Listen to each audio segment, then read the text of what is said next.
This morning, a major change likely to come to your money. The Federal Reserve is expected to announce it's raising interest rates for the first time in 3 years in response to soaring inflation and an overheated economy. Let's not get too nervous.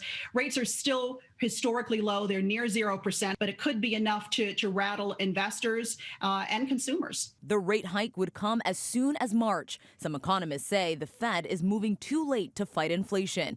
Others say there's a risk the Fed could act too aggressively. While that will eventually stabilize prices for consumers, it also increases the cost of borrowing and makes it less desirable to buy risky things like stocks for people here on Wall Street. And that has led to this volatile market we've seen recently. Overnight, stock futures were up slightly after another volatile day on Wall Street. The Dow plunging 800 points at one point. It's the degree of sensitivity that market participants have to what is going to be the new rate environment and the new liquidity environment. Experts say supply chain issues are another factor the Fed is considering before raising rates. And when you're dealing with shortages of semiconductors, making the economy go slower is not the best way, right, to actually address those kinds of issues, those kinds of shortages.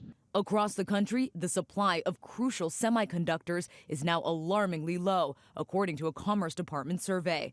It found companies using the computer chips are down to fewer than 5 days of inventory, a sharp drop from the 40 days of inventory that were typical in 2019.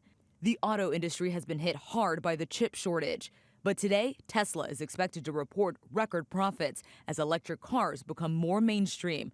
General Motors Tuesday announcing the single largest investment in the company's history. It's pouring nearly $7 billion into electric car and battery production at sites in Michigan.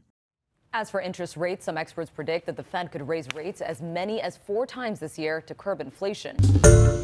Hi, everyone. George Stephanopoulos here. Thanks for checking out the ABC News YouTube channel. If you'd like to get more videos, show highlights, and watch live event coverage, click on the right over here to subscribe to our channel. And don't forget to download the ABC News app for breaking news alerts. Thanks for watching.